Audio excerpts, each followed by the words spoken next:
বন্ধুরা আমার, আল্লাহ তাআলা উপর থেকে আযাব দেন। অতি বৃষ্টি, অনাবৃষ্টি, শিলা বৃষ্টি, অ্যাসিড বৃষ্টি, অগ্নি বৃষ্টি। এক সময় হয়েছিল ব্যাঙের বৃষ্টি, আবার কোন সময় হয়েছিল পাথর বৃষ্টি।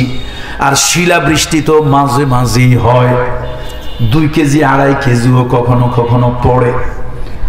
আল্লাহ তাআলা বলেন, ও আমার বান্দারা শোনো, আমি আল্লাহ তাআলা কোন জনপদের উপরে যখন নারাজ হয়ে যাই, আমি আল্লাহ তাআলা কোন জনপদকে, কোন মানুষকে যখন শাস্তি দিতে চাই, 3 ধরনের আযাব, 3 ধরনের শাস্তি আমি আল্লাহ তাআলা তাদেরকে দেই।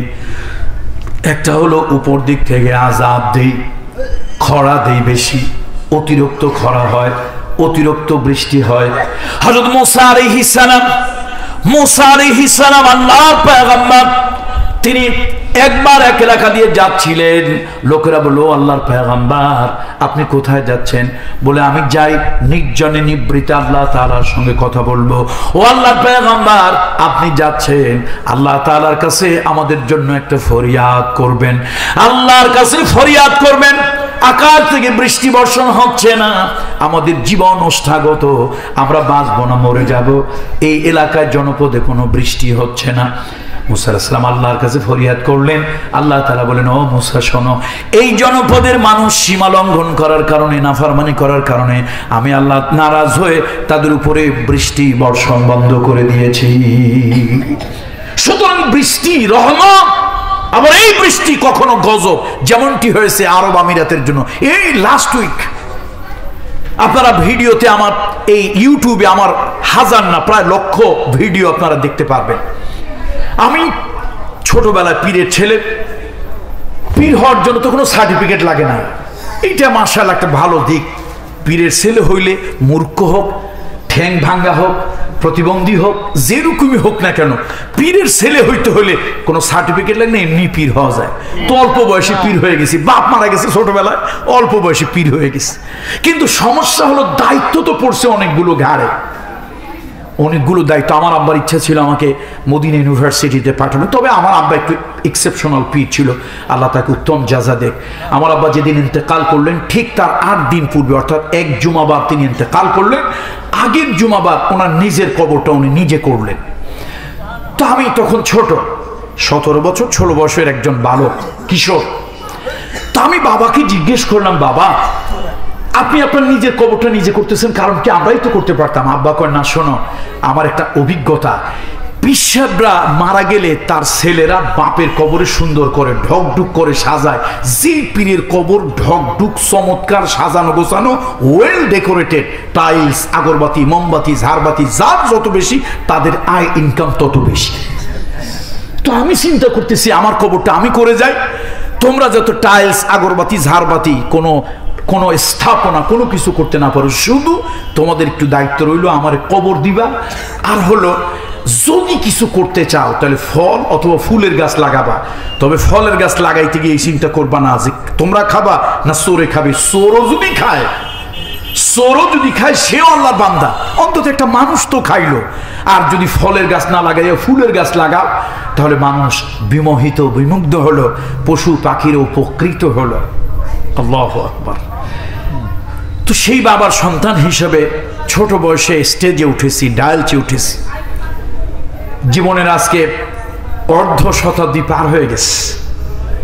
আমি এই কথাটা এই জন্য টেনে আনলাম, আমি কোনোদিনও অন্য ধর্মের লোকদের প্রতি বিদ্বেষ পোষণ করে, ভিন্ন ধর্মের লোকদের প্রতি বিদ্বেষ পোষণ করে কখনো আমি কোনো কথা বলিনি। আপনারা আমার লক্ষ, হাজার না লক্ষ ভিডিও ইউটিউবে আপনারা আমার পাবেন। আমি অন্য ধর্মের লোকদেরকে অসম্মান করে অথবা তাদেরকে হিট করে, আঘাত করে কখনো কথা বলিনি। কেন? আমি সবসময় মাথার মধ্যে এটা রেখেছি, দেশ এবং দেশের বাহিরে আমার নবী, রহমতের নবী, মানবতার বন্ধু, মানবতার শিক্ষক, নবিয়ুনা সাইয়্যিদুনা কুদওয়াতুনা মুহাম্মদ রাসূলুল্লাহ সাল্লাল্লাহু ওয়াসাল্লামু আলাইহি, আমার নবী অন্যের দেবদেবী নিয়ে কথা বলতে নিষেধ করেছে। সাহাবীরা বলি, ইয়া রাসূলুল্লাহ, তাদের দেবদেবী নিয়ে কেন কথা বলবো না? নবীজি বললেন, তারা তোমার আল্লাহ রাসূল নিয়ে কথা বলবে। আমি এই থিওরিতে বিশ্বাস করি, আপনাদের মতো হিপোক্রেসি, মোনাফিকি, ভণ্ডামিতে বিশ্বাস করি না।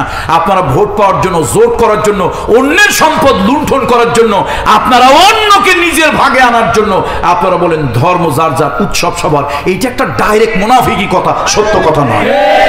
বরং আমার কাছ থেকে স্লোগান শিখে যান। আমি বলি ধর্ম যার যার, দেশটা আমাদের সবার।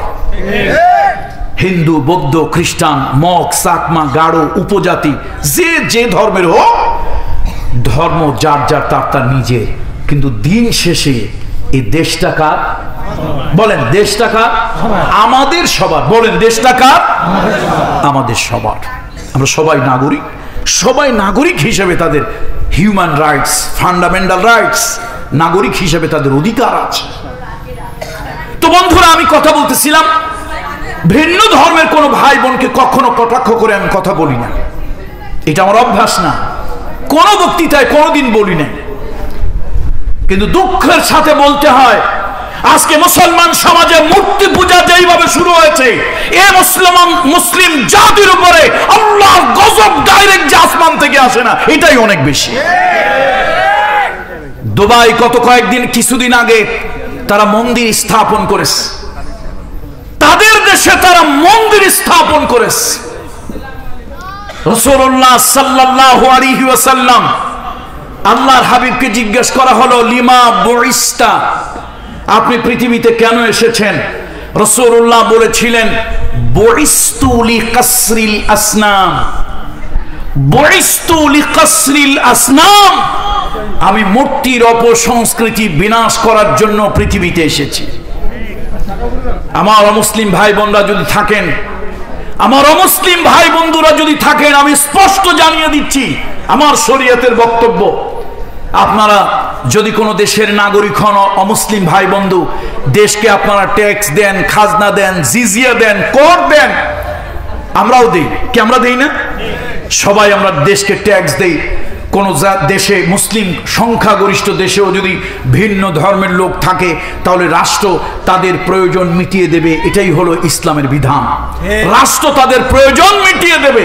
সুতরাং আমার দেশের হিন্দুদের যদি প্রয়োজন হয়, তাদের মন্দির রাষ্ট্রীয় টাকায় রাষ্ট্র নির্মাণ করে দেবে। মুসলমানদের ট্যাক্সের পয়সা, হিন্দু ট্যাক্সের পয়সা না, রাষ্ট্রের নাগরিক হিসাবে তার নাগরিক অধিকার, তার ফান্ডামেন্টাল রাইটস, রাষ্ট্র প্রয়োজন হলে তাকে মূর্তি বানিয়ে দেবে। কিন্তু স্পষ্ট কথা, স্পষ্ট কথা, এ কথার মধ্যে কোনো ঘোরসাপ নাই। কাউকে ভয় করে, তোয়াজ করে, তোয়াক্কা করে, কারো ফাঁসির রশি দেখে কণ্ঠ স্তব্ধ করা যাবে না, কথা বলা যাবে না। পৃথিবীর কারো ভাস্কর্য, মূর্তি তৈরি করা ইসলামী শরীয়তে কিয়ামত পর্যন্ত হারাম। সে যত বড় পীর হোক, যত বড় নবী হোক, যত বড় নেতা হোক, এটা হারাম। এটা কি জোরে বলুন? রাসূলুল্লাহকে জিজ্ঞেস করা হলো, লিমা বুইস্তা, কেন পৃথিবীতে আসছেন?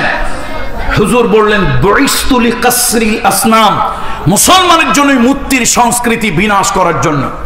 আমার হিন্দু মা, আমার হিন্দু মা হাজার বার তার ঠাকুর পূজা, তার মূর্তির পূজা করুক। আমার হিন্দু বোন তার হাতে শাখা নিয়ে, কপালে সিঁদুর নিয়ে লক্ষ্যবার করুক। এটা তার ধর্ম, এটা তার নাগরিক অধিকার, এটা তার ধর্মীয় অধিকার, এটা তার বিশ্বাস, এটা তার ঈমান, এটা তার আকীদা। কিন্তু আমার ধর্মে এটা জায়েজ নয়। আমার ধর্মে এটা কি নয়? জায়েজ না। আমার ধর্মে এটা হারাম। আমার ধর্মে এটা হারাম। সাইয়েদুনা ওমর ইবনুল খাত্তাব রাদিয়াল্লাহু তাআলা 30 লক্ষ বর্গ মাইল এরিয়ার শাসন করছেন। একজন মূর্তি পূজক এসে বলল, ওমর, তুমি বলেছো ফোরাতের তীরে একটা কুকুরও যদি আক্রান্ত হয়, আল্লাহর আদালতে তোমার জবাব দিতে হবে। আমি একজন ওয়ার্শিপার, আমি এই ওয়ার্শিপ করি, আমি পূজা করি। এই যে আমার দেবতাকে এইভাবে আমার দেবতাকে ভাঙা হয়েছে। সাইয়েদুনা ওমর তার মোবাইল তার গোয়েন্দাদেরকে লাগিয়ে দিলেন। কিন্তু দুর্ভাগ্য, গোয়েন্দারা, মোবাইলরা ব্যর্থ হলো এই রহস্য উদ্ঘাটন করতে। যখন ওমর পরবর্তী সেখানে গেলেন, ওই অমুসলিম আবার তার কাছে এসে ফরিয়াদ জানালো, ওমর, আমি কিন্তু তোমার কাছ থেকে বিচার পাইনি, সাইয়েদুনা ওমর জানেন বিশ্বনবী বলেছেন, কোন সংখ্যাগরিষ্ঠ মুসলমানের দেশে সংখ্যালঘু অমুসলিম সম্প্রদায় যদি নির্যাতিত হয়, নিগৃহীত হয়, অত্যাচারিত হয়, মজলুম হয়, বিশ্বনবী বলেছেন, হাদিস আল্লাহর নবী বলেছেন, কিয়ামতের ময়দানে আল্লাহর আদালতে সংখ্যালঘুদের পক্ষ নিয়ে আমি সংখ্যাগরিষ্ঠদের বিরুদ্ধে আল্লাহর আদালতে নালিশ দায়ের করব, মামলা দায়ের করব। সাইয়েদনা ওমর গোয়েন্দাকে বললেন, তোমরা যখন ব্যর্থ, নিজের তরবারিটা বের করে দিলেন, অমুসলিমের হাতে দিয়ে বলছে, ভাই তোমার দেবতার হাতকে যেভাবে কাটা হয়েছে ওমরের হাতটাকে তুমি ছিন্ন করে নাও, তোমার দেবতার নাকটা যেভাবে ভাঙা হয়েছে ওমরের নাকটা তুমি কেটে নাও। লোকটা কিংকর্তব্য বিমূঢ়, কিংকর্তব্য বিমূঢ়, তিনি হেজিটেশন ফিল করছেন, করবেন কি, দ্বিধা দ্বন্দ্বে ভুগতেছেন তরবারিটা হাতে। এমন সময় একটা লোক চিৎকার দিয়ে ওমর রাদিয়াল্লাহু তাআলা পায়ের কাছে এসে পড়ল, ওমর ক্ষমা করেন। ওই অমুসলিমকে জড়িয়ে ধরে বলল, ভাই তোমার যা করার অঙ্গহানি, অঙ্গ সে যা করার করো, আমাকে করো, এই অপরাধটা, এই অপকর্মটা আমি করেছিলাম, কিন্তু আমার দিলে এখন দুইটা ভয় জাগ্রত হয়েছে। একটা হলো আমি অপকর্ম করেছি এই ভয়, দ্বিতীয় ভয়টা হলো আমার অপরাধের কারণে এই দেশের শাসক আমিরুল মুমিনিন খলিফাতুল মুসলিমিন ওমর ইবনুল খাত্তাবকে যদি তুমি অঙ্গহানি করো, অঙ্গচ্ছেদ করো, তোমার দেবতা মূর্তি ভাঙার অপরাধ যদি তার প্রতি প্রতিশোধ নাও, কিয়ামতে আল্লাহর আদালতে এই অপরাধেও আমি অপরাধী হব। আমি দুটো পাপে পাপী হতে চাই না। এই অপরাধ আমি করেছি, এই অপরাধ আমি করেছি, যা শাস্তি আমাকে দাও। বন্ধুরা আমার, কথা স্পষ্ট, মুসলমানদের উপরে আজকে গোটা পৃথিবীতে আজকে বিপর্যয় কেন হচ্ছে? কেন হচ্ছে? মুসলমানের মূর্তি ভাস্কর্য যদি দেশে অনেক বড় বড় পীর বুজুর্গ ছিলেন, ভাস্কর্য মূর্তি যদি ইসলামী শরীয়তে জায়েজ হবে, আপনারা আলেমদেরকে ভক্তি করেন, কিন্তু কোন পর্যন্ত?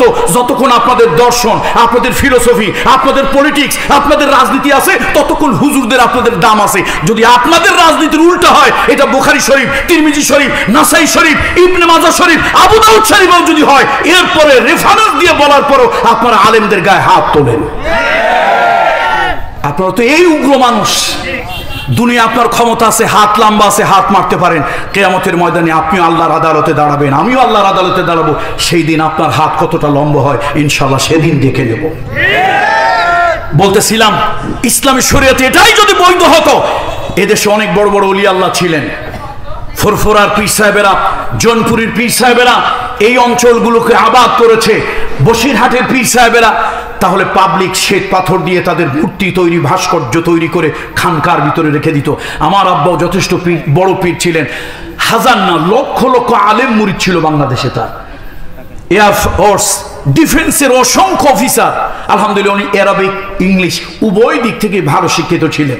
রাসূলুল্লাহর সিরাতের উপরে এত ফ্লুয়েন্টলি, ভালো ইংরেজিতে ফ্লুয়েন্টলি বলতে পারতেন, লোকের অ্যাস্টনিশ হয়ে যেত যে একজন পীর সাহেব এটি কেমন করে বলে। তো আমার বাপের একটা ভাস্কর্য আমি তৈরি করে যদি আমার খানকার সামনে রেখে দিই, 1 মিনিট নীরবে ফুল দিয়ে দাঁড়িয়ে থাকি, এটা হলো পূজা হবে। ওয়াবুদুল্লাহ ওয়াবুদুল্লাহ ওয়ালা তুশরিকু বিহি শাইআ। আজকে মুসলমান সত্যের দাওয়াত ছেড়ে দিয়েছে, হকের দাওয়াত ছেড়ে দিয়েছে, অসৎ কাজে বাধা ছেড়ে দিয়েছে, খাদ্যে ভেজাল দিচ্ছে, ওজনে কম দিচ্ছে, তারপরে গরিব দুঃখীর অধিকার নষ্ট করতেছে। রাগ করবেন না, আমি তো পৃথিবীর এমন কোন মুসলিম মধ্যপ্রাচ্যের দেশ নাই যে দেশে আমি যাই না, তাদের ব্যাপারে আমি জানি না। আমি দুঃখ করে বলতেছি, পৃথিবীতে সব থেকে মানুষের হক নষ্ট করে যারা, তারা হলো মুসলমান। মুসলমান মানুষের হক নষ্ট করে, অথচ আল্লাহ তাআলার গজবগুলোর অন্যতম একটি কারণ হলো মানুষের হক যারা নষ্ট করে। হকুল ইবাদ, এই চরিত্রটা মুসলিমের হওয়ার কথা ছিল, এখন সেই চরিত্রটা হয়েছে মুসলমানের। তাহলে কয় ধরনের আযাবের কথা বলতেছি? আপনারা বোধহয় সূরার নাম ভুলে গেছেন। কোন সূরা? আনআম। কত নম্বর আয়াত থেকে শুরু করেছি আলোচনা? 65 থেকে 68 পর্যন্ত এই আয়াতের আলোকে আমরা কথাগুলো বলছি। কয় ধরনের আযাব? 3। মাশাআল্লাহ মাশাআল্লাহ। আপনাদের বাগেরহাট না খুলনা? বাগেরহাট। বাগেরহাটের শ্রোতাদের কাছে ওয়াজ করে মজা আছে। এরকম শিক্ষিত হলে তো, এরকম জ্ঞানী শ্রোতা হলে তো মাশাআল্লাহ ফজর পর্যন্ত করা যায়, নাকি বলেন? বন্ধুরা আমার, 3 ধরনের আযাব। একটা হলো আযাবাম মিন ফাওকিকুম, উপর দিক থেকে আযাব। সে আযাব কি? অতি বৃষ্টি, অনাবৃষ্টি, অত্যাধিক খরা, শিলা বৃষ্টি, এসিড বৃষ্টি, প্রস্তর খণ্ডের বৃষ্টি। আল্লাহ তাআলার উপরে, আল্লাহর সৃষ্টির উপরে হাত দিতে গেছে আরব আমিরাত। তারা কি করেছে, প্লেনকে কি রাসায়নিক কি একটা পদার্থ আছে, প্লেনকে উপরে নিয়ে তারপরে তারা কত টন সেই রাসায়নিক পদার্থ স্প্রে করেছে মেঘের উপরে। এরপরে মুসলমানের দেশে, আমি অমুসলিম ভাইদের অধিকার ক্ষুণ্ণর ব্যাপারে একবারও বলি না, আমি আগেই বলেছি, আমার অন্তত 1 লক্ষ ভিডিও ইউটিউবের মধ্যে আছে, আপনারা খুঁজে দেখবেন। আমি কোনোদিন কোনো অমুসলিমের ভাই বোনের অধিকার, তাদেরকে অসম্মান করে কথা বলা, আমি এটা কখনো করিনি। তাদের হক, তাদের রাইট, তাদের অধিকার দিতেই হবে। রাসূলুল্লাহ সাল্লাল্লাহু আলাইহি সাল্লাম কিয়ামতের দিন আমার বিরুদ্ধে তারা আল্লাহর আদালতে নালিশ দেবে, কিন্তু আমার প্রশ্ন হচ্ছে রাসূলুল্লাহ আমার মুসলমানকে এটা বানাতে বলেনি, মন্দির বানাতে বলেনি আমার মুসলমানকে। সুতরাং ওদের উপর তো গজব এইটুক পড়ছে, এর থেকে আরো বেশি পড়া দরকার। কি বলেন আপনারা? গজবের থেকে আরো কি হওয়া দরকার? সৌদি আরবে যেখানে কোরআন অবতীর্ণ হয়েছে, ওরা যা শুরু করেছে, আর দেশটা আছে এই তো বেশি। আল্লাহর গজবে তো সব মাটির নিচে নেমে যাওয়ার কথা। আল্লাহ তাআলা বলেন 3 ধরনের আযাব দেই, আযাবাম মিন ফাওকিকুম ওয়া তাহতি আরজুলিকুম। দ্বিতীয় আযাব হলো আল্লাহ তাআলা বলেন ভূমিধস, ভূমিকম্প ইত্যাদি হবে। মাটির নিচের থেকে পানি ওভারফ্লো হয়ে উঠবে, আর আগ্নেয়গিরির লাভা উদ্গীরণ হবে। এটা হলো ওয়াতাহাতে আরজুলিকুম, তোমাদের পায়ের নিচ থেকে আযাব। বন্ধুরা আমার, পৃথিবীতে বিভিন্ন জায়গায় ভূমিকম্প শুরু হয়েছে, কঠিনভাবে ভূমিকম্প শুরু হয়েছে, একটার পর একটা ভূমিকম্প। এই গত সপ্তাহে তাইওয়ানে একদিনে 80 বার ভূমিকম্প হয়েছে। নাউযুবিল্লাহি মিন যালিক। তাইওয়ানে একদিনে 80 বার হয়েছে। আমরা দেখতে পারলাম electronic media, print media, social মিডিয়ার মাধ্যমে দেখতে পারলাম অনেক বড় বড় বিল্ডিং কাত হয়ে আসছে। আল্লাহু আকবার একটু বলবেন না? তুরস্কের কি কঠিন ভয়াবহ ভূমিকম্প হয়েছিল। আমার দেশের বিশেষজ্ঞরা বলেছে ঢাকাতে যদি এরকম একটা ভূমিকম্প হয়, ঢাকার যে অবস্থা, তার যে ভৌগোলিক অবস্থান, তার যে সব কিছু মিলে ঢাকায় যদি এরকম মাত্রার একটা ভূমিকম্প হয়, ঢাকা তো ঢাকা থাকবে না, আজিমপুর গোরস্থান হয়ে যাবে। আল্লাহু আকবার, আল্লাহু আকবার। শুধু তাই নয়, গত 2-3 বছর আগে একটা মহাজাগতিক ঘটনা ঘটেছে। যারা নাকি জ্যোতির্ষী, জ্যোতির্বিজ্ঞানী, অ্যাস্ট্রোলজার যারা, তারা বলেছে এরকম ঘটনা পৃথিবীতে হাজার হাজার লক্ষ বছরে একবার ঘটে। সেটা হলো প্রশান্ত মহাসাগরের মধ্যে টোঙ্গা নামক একটি জায়গা, তার পাশে একটি নতুন ভূখণ্ড প্রশান্ত মহাসাগর থেকে উত্থিত হয়েছে। এটি কেমনে হইল? তারা বিশেষজ্ঞরা বলেছেন যে এই কঠিন, এই যে মাটির নিচে যে আগ্নেয়গিরি পাথরকে গালিয়ে, সেই গালানো পাথর লাভা করে ছেড়ে দিয়ে একটা প্রশান্ত মহাসাগরের মধ্যে একটা বিশাল দ্বীপ সৃষ্টি করে দিয়েছে। তারা বলেছে এরকম ঘটনা পৃথিবীতে হাজার হাজার লক্ষ বছরে একবার একটা ঘটে। তাহলে এই পৃথিবীতে যা দেখতেছি, আমরা ধারণা করছি ইমাম মাহদী আলাইহিস সালাম এবং ঈসা আলাইহিস সালাম আগমনের যে একটার পর একটা মরুভূমি, মরুদ্যানে কি হবে শুরুতে বলছিলাম, ভুলে গেছে না? মনে আছে? না, দুটো। একটা হচ্ছে নদ নদী প্রবাহিত হবে, দ্বিতীয় কি হবে? সবুজ শ্যামলিকায় ভরে যাবে। 1400 বছর, 1450 বছর আগে মুহাম্মদ রাসূলুল্লাহ কি বললেন, আজকে আমরা দেখতে পাচ্ছি তা অক্ষরে অক্ষরে প্রতিফলিত হচ্ছে। সুতরাং দ্বিতীয় আযাব। বন্ধুরা আমার, আযাব যে নিজের থেকে হয় তার জ্বলন্ত প্রমাণ হলো হযরত নূহ আলাইহিস সালামের সময় প্লাবন হলো। নূহ আলাইহিস সালামের কিস্তিটা 40 দিন পর্যন্ত ভেসে বেড়ালো। এবার আল্লাহ তাআলা গজব বন্ধ করে দিবেন। আল্লাহ জানিয়ে দিলেন ওয়াকিলা ইয়া আরদুবলাই মাআকে ওয়া ইয়া সামাউ আকলিই ওয়া গীদাল মা ওয়া কুদিয়াল আম ওয়াস্তাওয়াত আলাল জুদ। আল্লাহ তাআলা বলেন আমি জমিনকে হুকুম দিলাম, জমিন তুমি যা পানি উদ্গীরণ করেছিলে, বমি করে যা পানি ছেড়ে দিয়েছিলে, সব পানিগুলো তুমি গিলে খেয়ে ফেলো। তাহলে আমার বাবাজিরা, ও মংলাবাসী, ও বাগেরহাটবাসী, হাতে ধরি পায়ে ধরি অনুনয় করি, বিনয় করি, আল্লাহর বাণীকে এত হালকা ভাবে নিবেন না, আল্লাহর বাণীকে এত হালকা ভাবে নিবেন না। আজকে আমাদের অবস্থা গরু ছাগলের থেকেও খারাপ হয়ে গেছে। একটা গরুর সামনে আরেকটা গরুকে জবাই করলে, একটা ছাগলের সামনে আর একটা ছাগলকে যদি জবাই করা হয়, ওই ছাগলের দিলের মধ্যে ভয় লাগে, তার চোখ দিয়ে পানি পড়ে, তার মধ্যে কেমন যেন একটা অন্যরকম ভয় ভয় ভাব। অথচ এত বিপর্যয় পৃথিবীতে ঘটতেছে, তারপরও যেন আমরা মানুষ, আমরা গরু ছাগল থেকেও খারাপ হয়ে গেছি, আমাদের চৈতন্যের কোনো উদয় পরিবর্তন হচ্ছে না।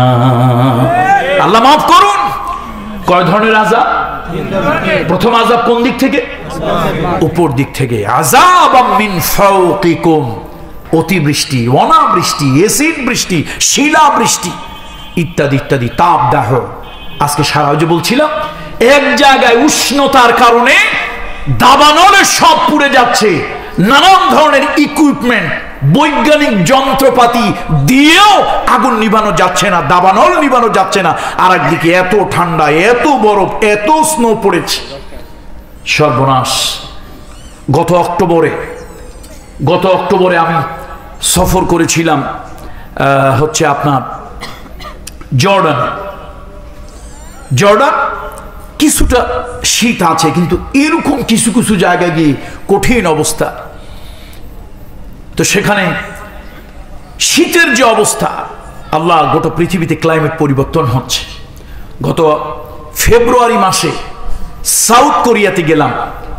কোরিয়াতে ওখানকার মুসলিম কমিউনিটির একটা ইনভাইটেশনে, গত সম্ভবত 8-10 তারিখে ফেব্রুয়ারি। সেখানে গিয়ে আমি যেখানেই যাই মোটামুটি ওখানকার মানুষের চিন্তা ভাবনা, জলবায়ু, শিক্ষা ইত্যাদি নিয়ে একটু জানার চেষ্টা করি। কেন আমিও একটা শিক্ষা পরিবারের সাথে, আমার আব্বা যদিও একজন পিসার ছিলেন, আলহামদুলিল্লাহ অনেকগুলো প্রতিষ্ঠান তিনি করেছেন, এডুকেশনাল ইনস্টিটিউশন অনেকগুলো করেছেন। আমি হিন্দু বিদ্বেষী নই, আমি হিন্দুদেরকে খুব সম্মান করি। কেন আমার দেশে মুসলমান আজকে এত পিছিয়ে কেন? মুসলমানের টাকা হইলে মুসলমান ডাল বানাইছে, সরকি বানাইছে কাইজা করার জন্য। আমাদের আঞ্চলিক ভাষা বলি কাইজা, আপনারা কি বলেন? ঠিক আছে, এই ডাল সরকি কাইজা মারামারি করার জন্য এগুলি বানিয়েছে। এই মুসলমান অন্যের বাড়িতে কামলা খেটেছে, যার কারণে মুসলমান শিক্ষা দীক্ষায়, সামাজিকতায়, সোশ্যাল স্ট্যাটাস মুসলমানের ভালো হয়নি, তারা ভালো রাষ্ট্রের কোনো চাকরি পায়নি। আর হিন্দুরা তারা মোড়লগিরি করেছে, তারা স্কুল করেছে, কলেজ করেছে, এবং স্কুল কলেজ করে তারা শিক্ষায় অগ্রসর হয়ে তারা আমাদের উপরে প্রভুত্ব করেছে। এই যে ব্রজমোহন, ব্রজলাল, রাজেন্দ্র, কালীকিশোর, একবার আমাকে ঢাকার ওই যে ছিল মুন্সিগঞ্জের প্রেসিডেন্ট ছিল যেন কে, বদরুদ্দোজা চৌধুরী, কোন থানা উনি, সিরাজদি খান, ওনার ওখানে এক হিন্দু ভদ্রলোক হেডমাস্টার আমাকে বাচ্চাদেরকে সিরাতের উপরে রাসূলুল্লাহ সাল্লাল্লাহু আলাইহি ওয়াসাল্লামের তার যেই হিস্টোরিক্যাল যে লাইফটা, সেইটার উপরে বাচ্চাদের উপযোগী করে একটা সেমিনারে বক্তব্য দেওয়ার জন্য একজন হিন্দু টিচার, স্কুলের হেডমাস্টার আমাকে নিয়েছে।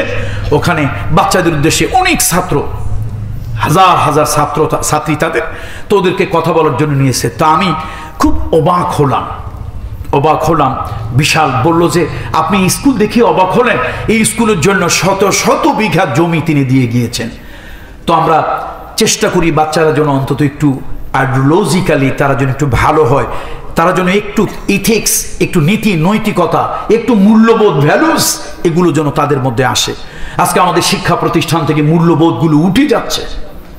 আমার বাবা একজন পীর ছিল, আমার অন্তত 5 জন শিক্ষক ছিল হিন্দু।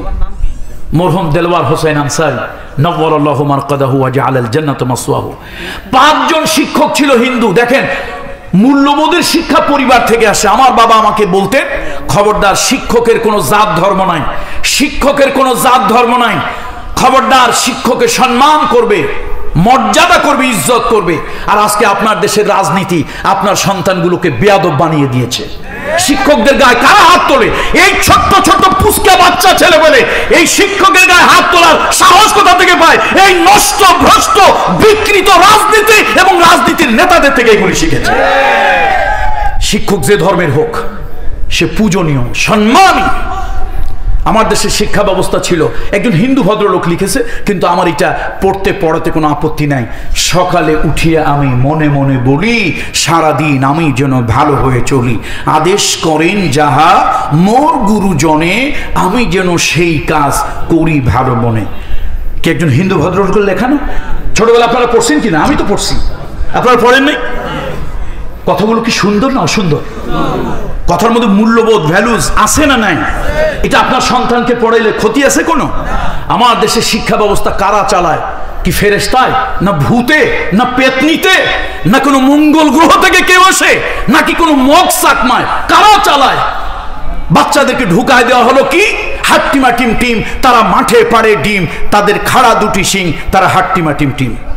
ভাই, আমি ঢাকা বিশ্ববিদ্যালয়ের একজন নর্মাল, একদম নর্মাল একজন ছাত্র হিসাবে এনিম্যাল সায়েন্সের ব্যাপারে আমার ভালো কোনো কনসেপ্ট, ভালো কোনো ধারণা আমার এনিম্যাল সায়েন্সে নাই। তবে এনিম্যাল ডিকশনারিতে আমি খুঁজে দেখেছি হাট্টিমা টিম টিম এরকম কোনো প্রাণী পৃথিবীতে নাই যে প্রাণী ডিম পাড়ে মাথায় শিং আছে। তাহলে আমার প্রশ্ন হলো, এগুলি বাচ্চাদের সিলেবাসে ঢুকাইলো কারা? ওরা তো গাঁজা না শুধু, ওই যে লোকেরা বাচ্চারা বলে কিছু লোক গাঁজা খায় আর কিছু লোক মেয়াদ উত্তীর্ণ গাঁজা খায়। শিক্ষার সাথে যারা সংশ্লিষ্ট এবং আমার সিলেবাসে বাচ্চাদেরকে এই সকল অথর্ব কথা যারা শিক্ষা দেওয়ার জন্য সিলেবাসে ঢুকিয়েছিল, ওরা গাঁজা খেয়েছে, তবে সে গাঁজা মেয়াদ উত্তীর্ণ গাঁজা। কোনো মূল্যবোধ নাই, মিথ্যা কথা, ভুল কথা শিক্ষা দেওয়া হচ্ছে। এটা হচ্ছে ডারউইনের থিওরি।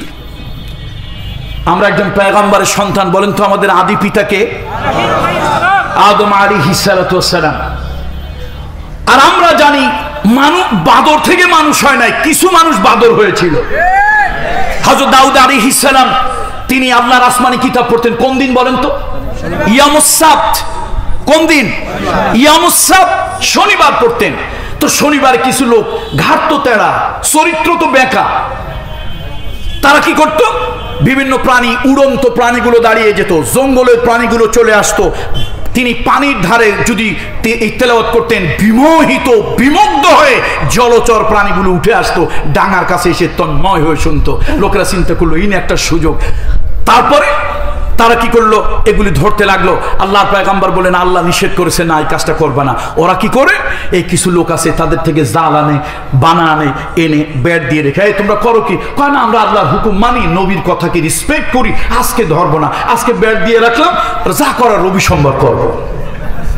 আল্লাহ তাআলা কোরআন শরীফ, সম্ভবত সূরা বাকারা নাকি, কুনু কিরাদাতান খাসিন, কুনু কিরাদাতান খাসিন, আল্লাহ বললেন অভিশপ্ত বানর হয়ে গেল। তাহলে কোরআনুল কারীম বলছে না, বাঁদর মানুষ হয়নি, এটাকে বলে ইভলিউশন সিস্টেম, ক্রমোন্নতি, ধাপে ধাপে উন্নতি। তো পাঙাশ মাছ, বল মাছ, তারপরে পাবদা মাছ, বাতাসি কাজুরি মাছ, অনেকটা সেম গোত্রীয়, এক মাস আর এক মাস কোনোদিন হয়নি। ইভলিউশন পদ্ধতি যতই হোক, ইরতিকাম আরবিতে আমরা বলি, এটা ক্রমোন্নতি পদ্ধতি, এগুলো একটা বাজে কথা, এগুলো একটি বাজে কথা, এর কোনো দলিল ভিত্তিক কোনো ভিত্তি নাই। আর যদি থাকে এটা তার আইডিওলজি, তার বিশ্বাস, কিন্তু এই বিশ্বাস জাতির উপরে চাপিয়ে দেওয়ার জন্য আমাদের জাফর ইকবাল সাহেবরা উঠে পড়ে লেগেছেন। আমি শিক্ষককে সম্মান করি, শ্রদ্ধা করি, কিন্তু কিছু শিক্ষক যদি হয় তাদের ইসলাম, আলেম, ওলামা, ইমান নিয়ে যদি চুলকানি হয়, তাহলে তো বলার কিছু নাই।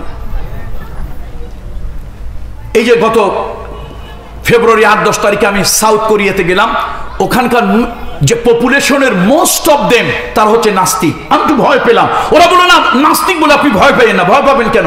কেন? এরা নাস্তিক, তবে এদের চুলকানি রোগ নাই।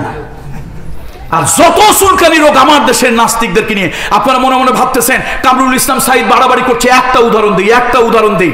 কামরুল ইসলাম সাঈদ কোন পত্রিকা পড়ে, আমি তসলিমা নাসরিনের বিরুদ্ধে কথা বলেছি, আমি তার বই নিজে পড়েছি।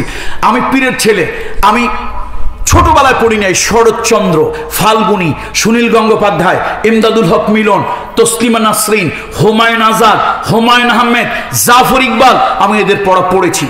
কার্ল মার্কস, প্লুটো, কপারনিকাস, কিপলক, Rousseau, Voltaire, Maxim Gorky, Bertrand Russell, Shakespeare কম বেশি পড়েছি, রবীন্দ্রনাথ ঠাকুর। পড়া তো কোনো সমস্যা নেই, পড়তে তো অসুবিধা নাই। জাফর ইকবাল সাহেবকে আমরা কেন সমালোচনা করি? দেখেন, আমার কথা যদি অযৌক্তিক হয়, এইখানে আপনি আমাকে দাঁড়িয়ে বিচার করেন, আপনি আদালত, আমি আসামি। যদি আমার কথা অযৌক্তিক হয়, কিছু লোকের চরিত্র হলো, রাজনীতি তারা এইরকম অন্ধ হয়েছে, আলেমরা যদি হাজারটাও সত্যি কথা কয়, তারপর তাদের কলিজার ভিতরে মরিচের মতো জলে আর পড়ে। এগুলি কুফরের লক্ষণ, মুনাফিকের লক্ষণ। একটা কথা যদি উল্টা বলি, এই জায়গায় আপনারা আদালতের বিচারক, আমি আসামি, যা শাস্তি দেবেন মাথা পেতে নেব। আমার প্রশ্ন হলো, আপনি নাস্তিক হতেই পারেন নাকি পারেন না? আল্লাহ তাআলা তার নিজের নবীকে বলেছে, হাবিব লাস্তা আলাইহিম বিমুসাইতির, এই মুহাম্মদ সাল্লাল্লাহু আলাইহি ওয়াসাল্লাম, আমি তো আপনার দারোগা বানাই নাই যে সবারই মুসলমান বানাইতেই হবে, ইমানদার বানাইতেই হবে। কেউ ইচ্ছা হয় আস্তিক হোক, কেউ ইচ্ছা হয় নাস্তিক হোক, কেউ ইচ্ছা হয় নামাজি হোক, কেউ ইচ্ছা হয় বেনামাজি হোক। আল্লাহ তাআলা কখনই বলেননি নবীকে যে জোর জবরদস্তি করে এটা করেন। জাফর ইকবাল স্যার, আপনি যা ইচ্ছা তাই হন, কোনো সমস্যা নেই, কিন্তু আপনাদের চুলকানি, আপনাদের অ্যালার্জি সবসময় ইসলামকে নিয়ে। তার ছোট্ট একটা উদাহরণ দিচ্ছি আমি। বছর 2 পার হয়ে গেছে, জাফর ইকবাল স্যার একটা বই লিখেছেন, বইটার নাম হলো ভূতের বাচ্চা সুলাইমান। বলেন তো বইটার নাম কি? আচ্ছা, সুলাইমান কে? শুধু নবী বলেন কেন? উলুল আজম পয়গম্বর। বলেন সুলাইমান কে? উলুল, আবার কয় পয়গম্বর? উলুল আজম পয়গম্বর।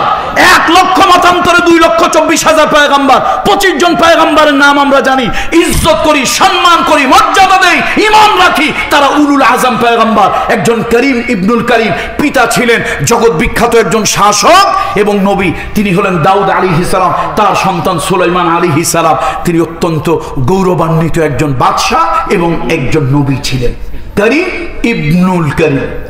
আমার প্রশ্ন হলো, পৃথিবীতে মানুষ 700 কোটি, 600 কোটি নামাজ আছে না? 600 কোটি নামাজ। জাফর ইকবাল সাহেব, আপনি একজন ইউনিভার্সিটির টিচার, আপনার যদি উদ্দেশ্য প্রণীত হয়ে ইসলামের ব্যাপারে চুলকানি না থাকে, তো আপনি বই লিখবেন, 1000 নাম ছিল, নাম পাইলে দিতে হবে না। এই কথার কথা ধরুন, আপনি একটা খারাপ উদাহরণ দেবেন একটা নাম দিয়ে, আপনি সে নাম দেওয়ার আগে চিন্তা করবেন। যেমন ধরুন, আমার বাংলাদেশের এক মহান স্থপতি, আমরা কে কোন দল করি আমি জানি না, তবে আমার একটা চরিত্র হলো, আমি আমার জাতির শ্রেষ্ঠ সন্তানদেরকে কখনই কোনো সময় অসম্মান অবমূল্যায়ন করি না। আপনাদের চরিত্র হলো, আপনারা যখন যেরকম বাতি মানে সুযোগ দেখেন, যখন যেদিকে বৃষ্টি দেখেন ওইদিকে ছাতা ধরেন, যখন যে দলের জোয়ার দেখেন সেদিকে কথা বলেন, আবার জোয়ার উল্টে গেলে আবার আপনারা উল্টে যান। কিন্তু আমি ওইটা না, আমাদের চরিত্র হলো যে জাতির শ্রেষ্ঠ সন্তান যারা আছে, মূল্যায়ন তাদেরকে করলে জাতি হিসাবে আমি মূল্যায়িত হব। আচ্ছা, আমার জাতির এক মহান স্থপতি, মহান নেতা বঙ্গবন্ধু শেখ মুজিবুর রহমান, আমি যদি খারাপ নামে, চোর ডাকাত বাটপার কোনো নামে যদি একটা উদাহরণ দিতে চাই, আচ্ছা আমার কি এই নামটা ব্যবহার করা উচিত হবে না অনুচিত হবে? বলেন উচিত হবে না অনুচিত হবে? অনুচিত হবে। এই জন্য আমি দেওয়ার আগে 10 বার ভাববো যে এই নাম তো দুনিয়া অনেক আছে, এই নামটা আমার বাংলাদেশের একজন মহান নেতার নাম, এই জাতির একজন মহান স্থপতির নাম, সুতরাং খারাপ উদাহরণ এই নামটা দেওয়া যাবে না। কি আপনারা আমার সাথে একমত না দুই মত? তো এখন যিনি ইউনিভার্সিটির টিচার, পৃথিবীতে 700 কোটি মানুষ, উনি কি দুনিয়ার নাম খুঁজে পাইছিলেন না? তো উনি কেন লিখলেন ভূতের বাচ্চা সুলাইমান? আপনি ইমানদারের কলিজা আঘাত করার জন্য আর বই লিখেছেন, নাম যদি খুঁজে না পেতেন আমার কাছে বলতেন, আমি বলতাম স্যার আপনার বই নাম লেখেন ভূতের বাচ্চা জাফর ইকবাল, অনেক ভালো চলতো। তাহলে ইনটেনশনালি আপনারা ইসলামকে ছোট করার জন্য, এই যে এখন ট্রান্সজেন্ডার, শরীফ থেকে শরীফা, শরীফ থেকে, পৃথিবীতে কি নাম খুঁজে পান নাই আপনারা? এটা কেন দিলেন? আমার দেশের এখনো অনেক বেনামাজি আছে, বেনামাজি তবে হৃদয় ভয় আছে, সে কোরআন বললে শুধু বলে না কোরআন, কয় কোরআন শরীফ, আবার ওযু ছাড়া ধরে না।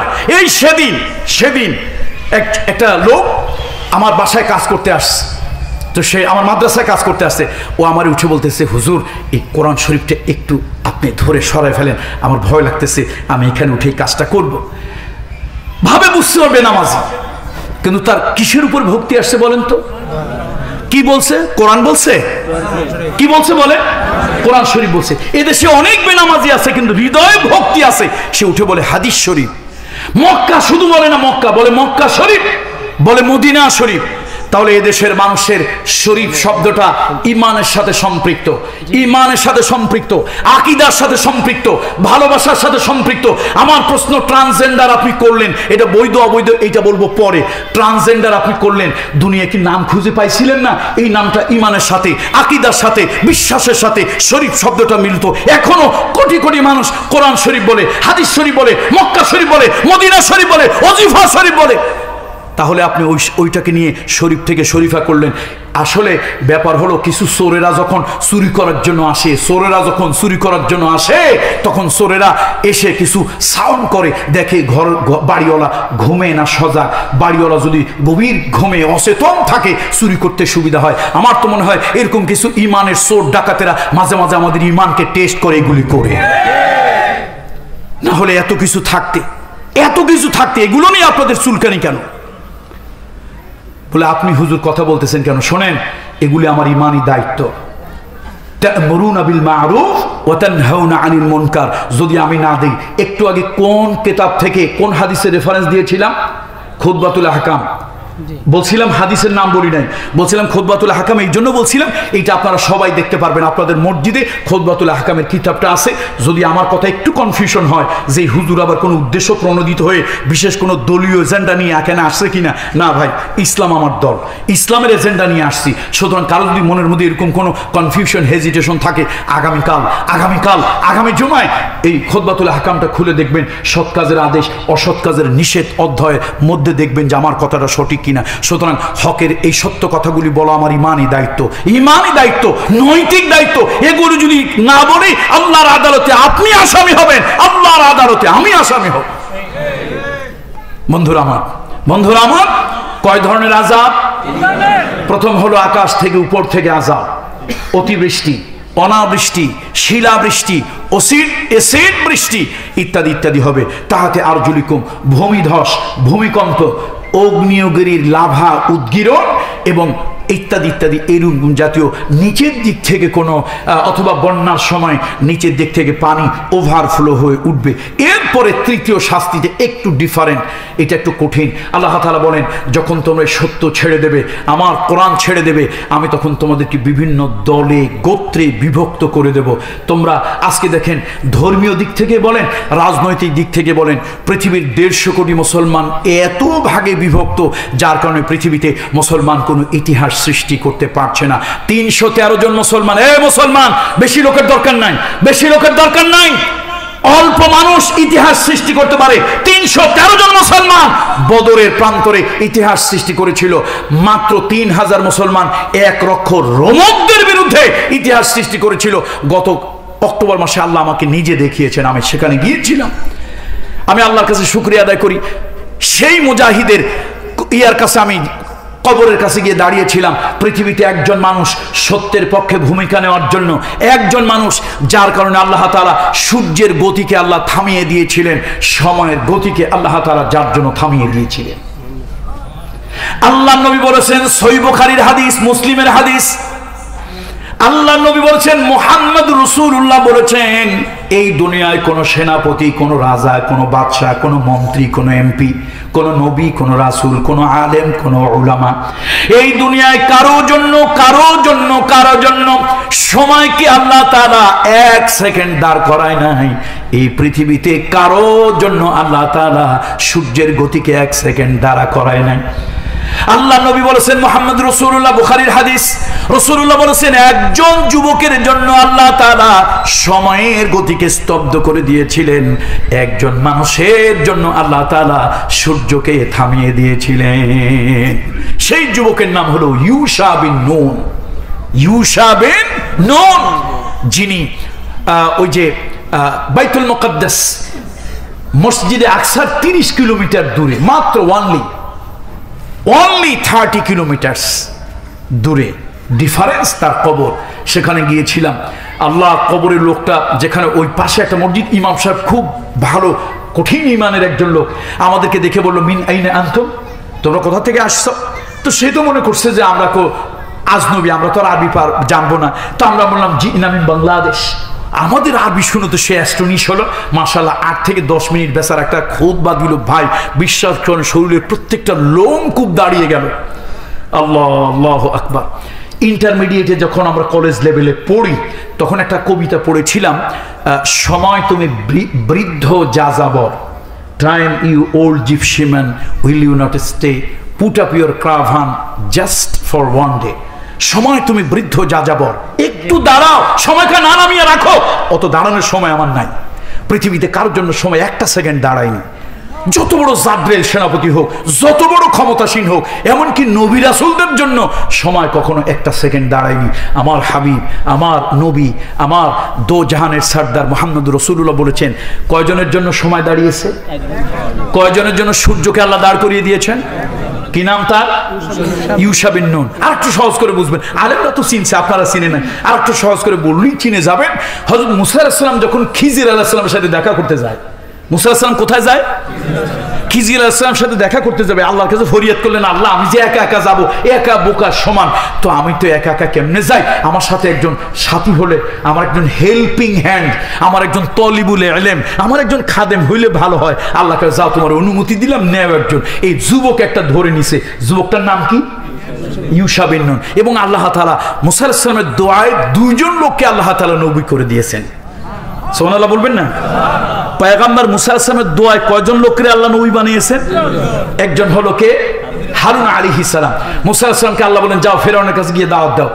মুসা কয়, আল্লাহ আমি ফেরাউনের কাছে দাওয়াত দিচ্ছি। আল্লাহ কয়, যাও না, দাও দাওয়াত। কয় যে আল্লাহ ক্ষমতার কারণে খুব অহংকারী হয়ে গেছে, কথায় কথায় জেলের ভয় দেখায়, আর কথায় কথায় এই করে সেই করে অত্যাচার নির্যাতন করে। আল্লাহ তাআলা আমি যাব না, আর আপনি তো জানেন আমার রাগ। আল্লাহকে, মুসা এত রাগ দিয়ে দিনের দাওয়াত চলে না, দিনের দাওয়াত দিতে হলে একটু ভাষা মিষ্টি হইতে হয়, একটু নরম হও, যাও অত রাগ করিও না। কয় আল্লাহ আমি পারবো না, আপনি একটা কাজ করেন, আমার ভাই হারুনের মেজাজটা একটু নরম আছে, ওরে আমার সাথে দিয়ে দেন, ও যা বলার বলবে, আমি শুধু সাথে সাথে তাল দেবো, থাকবো আর কি। আল্লাহ কাছে যাও, তোমার কথা কবুল করলাম। আর এই যে খাদেম ইউশা বিন নুন, বন্ধুরা আমার, বাইতুল মুকদ্দাসে সত্যের পক্ষে থাকলে, সত্যের পক্ষে ভূমিকা নিলে আল্লাহ তাআলা তার জন্য কাজ করে। আফ্রিকার ভূখণ্ডে মুসলমান গিয়েছিল, সাদ বিন আবি ওয়াক্কাসের নেতৃত্বে আফ্রিকার ভূখণ্ডে গিয়েছিল। গ্রেগিয়াস আফ্রিকার জঙ্গলের পাশে মুসলমানদেরকে থাকার জায়গা করে দিয়েছিল, এবং তাদের উদ্দেশ্য ছিল যে মুসলমানদেরকে হিংস্র প্রাণীরা ধরে ধরে খেয়ে ফেলুক। হযরত রাসূলুল্লাহ সাহাবীরা একটা মাটির উঁচু মিনার, ডিবি বলি আমরা, আপনারা কি বলেন, যে মাটি কেটে উঁচু করেছে, মাটির ডিবির উপরে দাঁড়িয়ে তিনি ঘোষণা দিয়েছিলেন, ইয়া আইয়ুহাল হাশারাতু ওয়াস-সিবাউ নাহনু আসহাবু রাসূলুল্লাহ সাল্লাল্লাহু আলাইহি ওয়াসাল্লাম। এই জঙ্গলের হিংস্র প্রাণীরা, আমরা আল্লাহর নবী মুহাম্মদ রাসূলুল্লাহর উম্মত, তার সাহাবী, আমরা এখানে সত্যের দাওয়াত নিয়ে এসেছি, আমরা চাই তোমরা আমাদেরকে সাহায্য করো। আপাতত কিছুদিন আমরা এলাকায় দাওয়াতি কাজ করব, আমাদের নিরাপত্তার জন্য এলাকা ছেড়ে তোমরা চলে যাও। আফ্রিকার লোকজন হাসতেছে, হাতে তালি দিচ্ছে, হই হুল্লোল করতেছে। এগুলো তো মানুষ না, এগুলি পাগল।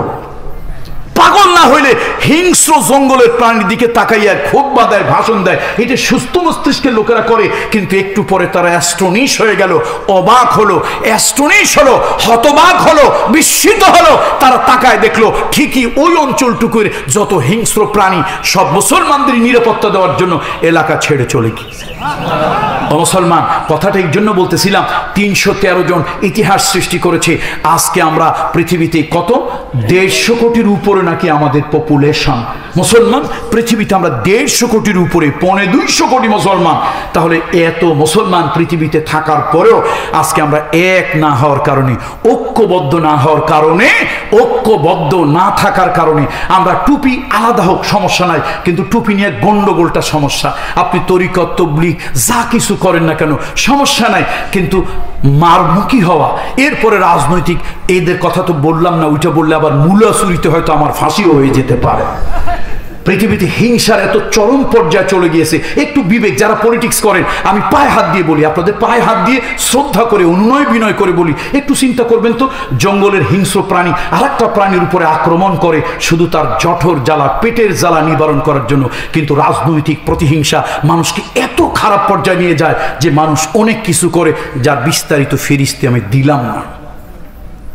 এর জন্য আসুন, কোরআনুল কারীমের ভিতরে আল্লাহ তাআলা বলেন, ولا تكونوا كالذين تفرقوا واختلفوا من بعد ما جاءهم البينة أولئك لهم عذاب عظيم। আল্লাহ তাআলা বলেছেন, ও ঈমানদারেরা, কোরআন আসার পর, হাদিস আসার পর তোমরা দলে দলে ভাগ হইয়া থাকিও না, দলে দলে ভাগ হইয়া থাকিও না। ও মুসলমান, আসো ঐক্যবদ্ধ হই। ও মুসলমান, ঐক্যবদ্ধ হই। ও মুসলমান, ঐক্যবদ্ধ হই। আমার দৃঢ় বিশ্বাস, শুধু এই বাংলাদেশের 90% মুসলমান যদি ঐক্যবদ্ধ হয়, তাহলে